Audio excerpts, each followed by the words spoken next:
परिचय। पिंकी, उस यूकेलिप्टस के पेड़ को देखो, वो कितना ऊंचा है। हाँ दीदी, लेकिन क्या छोटे वृक्षों की तरह इन वृक्षों में भी सभी पदार्थ विसरण तथा सक्रिय परिवहन के द्वारा गमन करते हैं?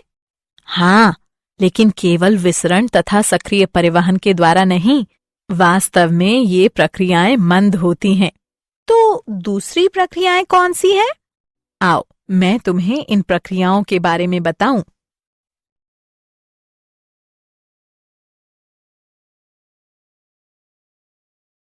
उद्देश्य।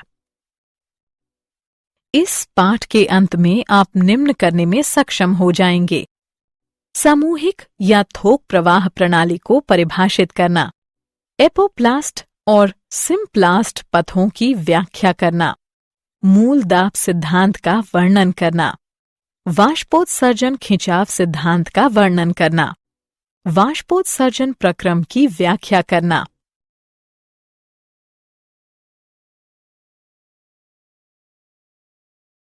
लंबी दूरी तक जल का परिवहन। परिचय। मित्रों, जैसे कि हम सभी जानते हैं कि छोटी दूरियों तक पदार्थ विसरण तथा कोशिका द्रव्य प्रवाह के माध्यम से सक्रिय परिवहन द्वारा पहुंचाए जाते हैं। किसी पादप में लंबी दूरी तक पदार्थों का परिवहन केवल विसरण द्वारा नहीं किया जा सकता। विसरण एक मंद प्रक्रिया है। यह अणुओं का केवल छोटी दूरियों तक संचलन कर सकती है। उदाहरण के लिए एक प्रतिरूपी पादप कोशिका लगभग 50 माइक्रोमीटर के आर पार अणु को गति करने में लगभग 2.5 सेकंड का समय लेती है। कुछ वृक्ष 50 फीट तक ऊंचे होते हैं, इसलिए हम सोच सकते हैं कि केवल विसरण के माध्यम से पादप में 25 से 30 फीट की दूरी तक अणुओं को गमन करने में कितने वर्षों का समय लगेगा। कुछ बार उत्पादन या अवशोषण एवं संग्रहण के स्थान एक दूसरे से बहुत अधिक दूरी पर होते हैं, इसलिए विसरण या सक्रिय परिवहन पर्याप्त सिद्ध नहीं होता है।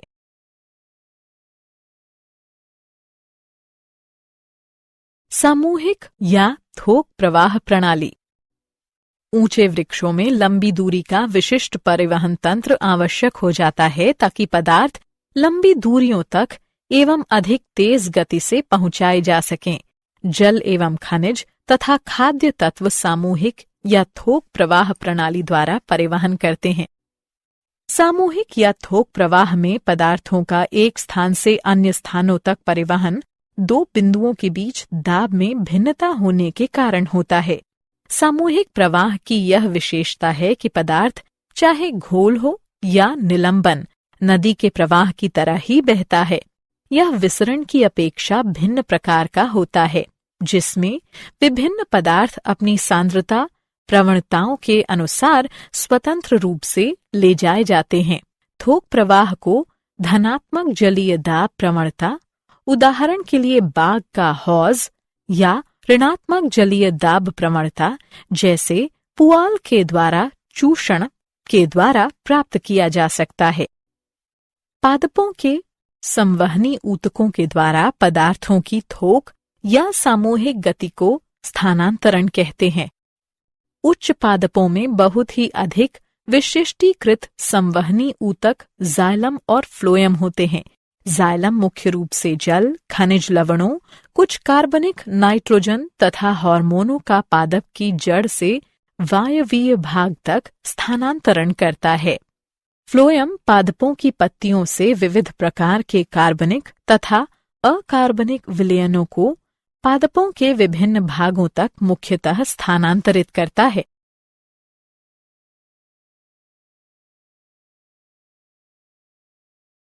पादप जल कैसे अवशोषित करते हैं? आइए अब हम देखें कि पादप जल किस प्रकार अवशोषित करते हैं। जड़ें पेड़ों के लिए ज्यादातर जल को अवशोषित करती हैं, इसलिए हम मृदा पर जल डालते हैं, न कि पत्तियों पर। जल एवं खनिज तत्वों के अवशोषण का दायित्व मुख्यतः मूल रोमों का होता है, जो जड़ों के अग्र सिरों पर लाखों की संख्या में मौजूद होते हैं। मूल रोम पतली भित्ति वाले जड़ अधिचर्म के महीन विस्तार होते हैं। इनकी कोशिकाएं अवशोषण हेतु उपलब्ध पृष्ठ क्षेत्रफल का काफी विस्तार कर देती हैं। जल खनिज विलय के साथ मूल रोम से होकर शुद्ध रूप से विसरण प्रक्रिया के माध्यम से अवशोषित कर लिया जाता है। एक बार जब जल का अवशोषण मूल रोम द्वारा कर लिया जाता है तो यह जड़ों की परतों में गहराई तक 2 विशिष्ट पथों से होकर जाता है, एपोप्लास्ट पथ तथा सिम्प्लास्ट पथ। आइए इनमें से प्रत्येक के बारे में विस्तार से जानें।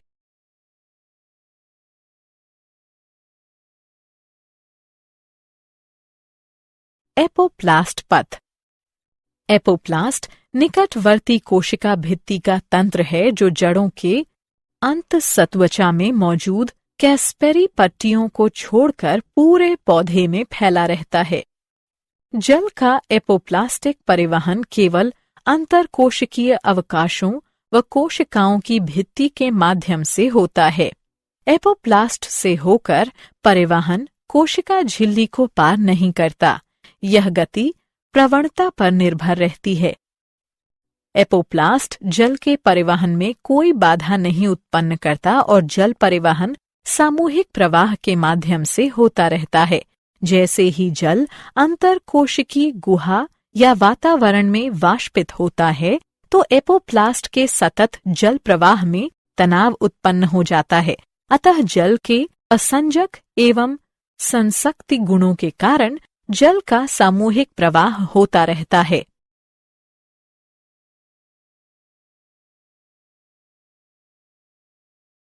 सिम्प्लास्ट पथ।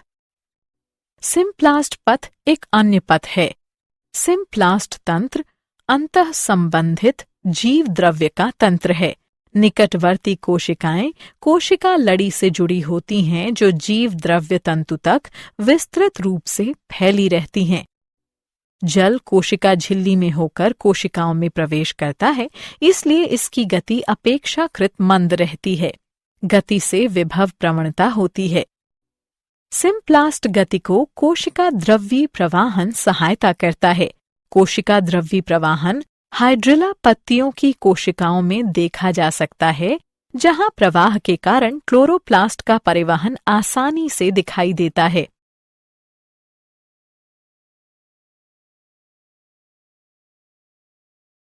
एपोप्लास्ट और सिम्प्लास्ट पथ। जड़ों में अधिकतर जल प्रवाह एपोप्लास्ट के माध्यम से उत्पन्न होता है। चूंकि वल्कुट कोशिकाएं शिथिलतापूर्वक आबद्ध होती हैं, अतः ये जल की गति में कोई प्रतिरोध उत्पन्न नहीं करती। हालांकि वल्कुट की आंतरिक सीमा अंतःसत्वचा जल के लिए अवप्रेशय होती है, जिसका कारण कैस्पेरी पट्टी कहलाने वाली सुवेरिनमय मैट्रिक्स होती है। जल के अणु इस परत को पार नहीं कर पाते, इसलिए वे असुवेरिनमय कोशिका भित्ति क्षेत्र की ओर पुनः झिल्लिका के माध्यम से कोशिकाओं में भेज दिए जाते हैं। इसके बाद जल सिम्प्लास्ट द्वारा गतिशील होता है और जाइलम की कोशिकाओं तक पहुंचने के लिए पुनः झिल्ली को पार करता है। जड़ों की परतों से अंतःसत्वचा तक जल की गति पूर्णतया सिम्प्लास्टिक होती है। जल तथा अन्य विलेय पदार्थों के वैस्कुलर सिलेंडर में पहुंचने का यही एक मार्ग होता है। जाइलम के अंदर पहुंच जाने के पश्चात जल पुनः कोशिकाओं के बीच तथा उनके आर पार जाने के लिए स्वतंत्र हो जाता है।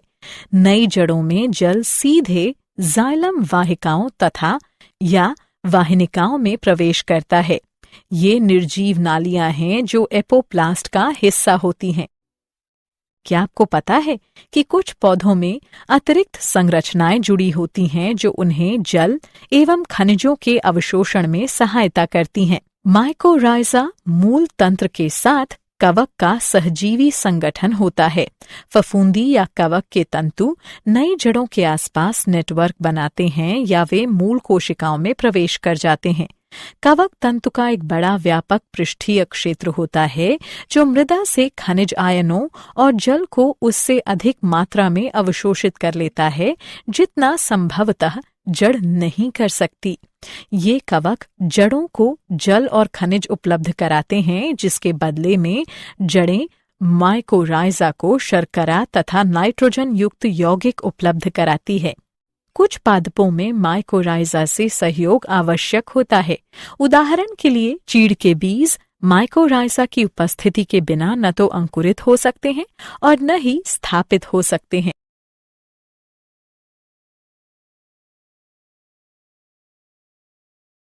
मूल दाब सिद्धांत। अभी तक हमने देखा कि पादप मृदा से जल का कैसे अवशोषण करते हैं और संवहनी ऊतकों में इसे कैसे पहुंचाते हैं। अब हम ये जानने का प्रयास करेंगे कि जल का परिवहन पादप के विभिन्न भागों तक कैसे किया जाता है। मृदा से विविध आयन जड़ों के संवहनी ऊतकों तक सक्रियता से परिवहनित किए जाते हैं। उसके साथ जल अपनी विभव प्रवणता के साथ इसी प्रक्रिया का अनुसरण करता है और जाइलम के अंदर दाब बढ़ा देता है। यह धनात्मक दाब ही मूल दाब कहलाता है और तने में कम ऊंचाई तक जल को धकेलने के लिए उत्तरदायी होता है। मूल दाब के प्रभाव रात में तथा प्रातःकाल के समय देखे जा सकते हैं, जब वाष्पोत्सर्जन कम हो और अतिरिक्त जल घास की पत्तियों तथा अनेक शाकीय पादपों की पत्तियों के सिरों पर शिराओं के विशिष्ट रंध्रों के परितः बूंदों के रूप में एकत्र हो जाता है। इस प्रकार द्रव के रूप में जल का हौस बिंदुस्राव कहलाता है। मूल दाब का व्यापक योगदान जाइलम में जल के अणुओं को निरंतर कड़ी के रूप में स्थापित रखने के रूप में समझा जा सकता है, जो कि अक्सर वाष्पोत्सर्जन के कारण उत्पन्न होने वाले वृहत तनावों के कारण टूटती रहती है। अधिकांश जल को परिवहनित करने में मूल दाब का कोई अर्थ नहीं है। अधिकांश पौधों की आवश्यकता वाष्पोत्सर्जनित खिंचाव से पूरी हो जाती है।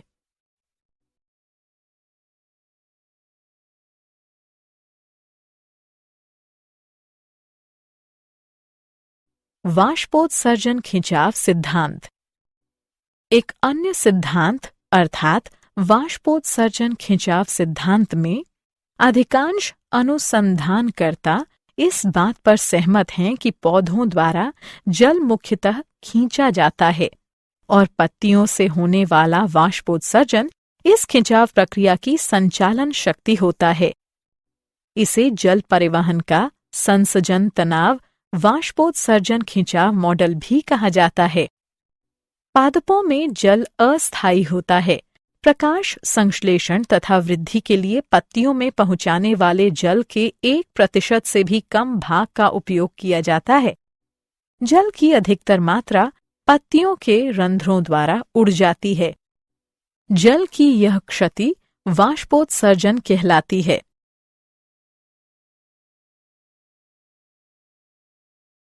वाष्पोत्सर्जन। आइए अब इस मॉड्यूल के अगले प्रकरण अर्थात वाष्पोत्सर्जन को देखें। वाष्पोत्सर्जन पादपों द्वारा जल को वाष्प रूप में परिवर्तित करने के कारण होने वाली हानि है। यह मुख्यतः रंध्रों से होता है जो पत्तियों पर पाए जाते हैं। वाष्पोत्सर्जन में जल वाष्प की हानि के अतिरिक्त पत्तियों में छोटे छिद्रों जो रंध्र कहलाते हैं के द्वारा ऑक्सीजन एवं कार्बन डाइऑक्साइड का विनिमय भी होता है। सामान्यतः ये रंध्र दिन के समय खुले रहते हैं और रात के समय बंद हो जाते हैं। रक्षक कोशिकाओं की स्फीति में परिवर्तन रंध्रों के खुलने व बंद होने का मुख्य कारण है। प्रत्येक रक्षक कोशिका की आंतरिक भित्ति रंध्र छिद्र की तरफ काफी मोटी एवं प्रत्यास्थ होती है। जब रंध्र को घेरने वाली 2 रक्षक कोशिकाओं में स्फीति दाब बढ़ता है तो पतली बाहरी भित्तियां बाहर की ओर उभरती हैं तथा आंतरिक भित्ति को अर्धचंद्राकार स्थिति में आने के लिए बाध्य कर देती हैं। रंध्र छिद्र के खुलने में रक्षक कोशिका की भित्तियों में उपस्थित सूक्ष्म सूत्राभ की दिशा भी सहायता करती है। सेलुलोज सूक्ष्म सूत्राभ का अभिविन्यास अनुदैर्ध्य के बजाय अरीय क्रम से होने के कारण रंध्र छिद्र के लिए खुलना आसान हो जाता है। जब जल हानि के कारण रक्षक कोशिका की स्फीति या जल तन्यता खत्म हो जाती है तो तन्य आंतरिक भित्तियां अपनी मूल स्थिति में फिर से वापस आ जाती हैं। फिर रक्षक कोशिकाएं शिथिल पड़ जाती हैं और रंध्र छिद्र बंद हो जाते हैं। सामान्यतः एक पृष्ठधारी प्रायः द्विबीजपत्री पत्ती के निचली ओर अधिक संख्या में रंध्र होते हैं, जबकि एक द्विपार्श्विक प्रायः एक बीजपत्री पत्ती में ये दोनों पृष्ठों पर लगभग बराबर संख्या में होते हैं। वाष्पोत्सर्जन अनेक बाह्य कारकों द्वारा प्रभावित होता है, जैसे कि तापमान, प्रकाश, आर्द्रता, पवन की गति आदि।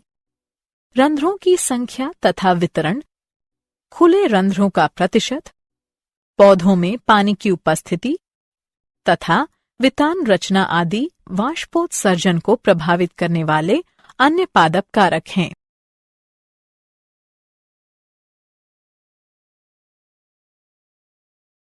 वाष्पोत्सर्जन। क्या आपको पता है कि जाइलम रस का वाष्पोत्सर्जित होकर ऊपर चढ़ना मुख्यतः सासंजन, आसंजन तथा पृष्ठ तनाव के गुणों पर निर्भर होता है। सासंजन जल के कुछ भौतिक गुणों पर निर्भर होता है। आसंजन, यह गुण सासंजन, आसंजन तथा पृष्ठ तनाव हैं। जल के अणुओं के बीच पारस्परिक आकर्षण सासंजन कहलाता है। पृष्ठ तनाव जल अणुओं का ध्रुवीय सतह की ओर आकर्षण, जैसे कि वाहिकीय तत्वों की सतह, आसंजन कहलाता है तथा पृष्ठ तनाव वह गुण होता है जिसके द्वारा जल के अणु गैसीय अवस्था की अपेक्षा द्रव अवस्था में एक दूसरे के प्रति अधिक आकर्षित होते हैं। जल के ये गुण इसे उच्च तन्य सामर्थ्य प्रदान करते हैं, अर्थात किसी खिंचाव शक्ति का प्रतिरोध करने की क्षमता एवं उच्च कोशिकात्व अर्थात पतली नलियों में ऊपर चढ़ने की क्षमता। पादपों में कोशिकात्व को अल्प व्यास वाले वाहिकीय तत्वों जैसे कि ट्रैकीड और वाहिका तत्वों से सहायता प्राप्त होती है। अब आइए पादपों में वाष्पोत्सर्जन के लाभों पर एक दृष्टिपात करें। यह पादपों में अवशोषण एवं परिवहन के लिए वाष्पोत्सर्जन खिंचाव उत्पन्न करता है। यह प्रकाश संश्लेषण हेतु जल प्रदान करता है। यह पादप के सभी भागों तक मृदा से खनिज तत्वों का परिवहन करता है।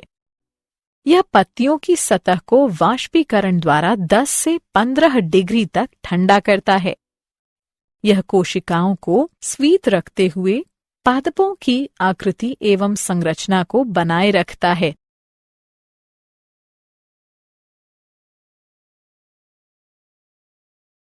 सारांश। आइए हमने जो कुछ सीखा है उसे संक्षेप में दोहराएं। किसी पादप में लंबी दूरी तक पदार्थों का परिवहन केवल विसरण द्वारा नहीं किया जा सकता। विसरण एक मंद प्रक्रिया है। यह अणुओं का केवल छोटी दूरियों तक संचलन कर सकती है। सामूहिक या थोक प्रवाह में पदार्थों का एक स्थान से अन्य स्थानों तक परिवहन दो बिंदुओं के बीच दाब में भिन्नता होने के कारण होता है। पादपों के संवहनी ऊतकों के द्वारा पदार्थों की थोक या सामूहिक गति को स्थानांतरण कहते हैं। जाइलम मुख्य रूप से जल, खनिज लवणों, कुछ कार्बनिक नाइट्रोजन तथा हार्मोनों का पादप की जड़ से वायवीय भाग तक स्थानांतरण करता है। फ्लोएम पादपों की पत्तियों से विविध प्रकार के कार्बनिक तथा अकार्बनिक विलयनों को पादपों के विभिन्न भागों तक मुख्यतः स्थानांतरित करता है। एक बार जब जल का अवशोषण मूल रोम द्वारा कर लिया जाता है तो यह जड़ों की परतों में गहराई तक दो विशिष्ट पथों से होकर जाता है, एपोप्लास्ट पथ तथा सिम्प्लास्ट पथ।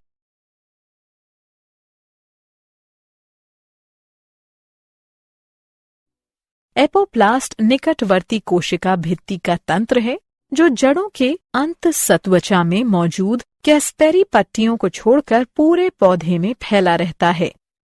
सिम्प्लास्ट तंत्र अंतः संबंधित जीव द्रव्य का तंत्र है।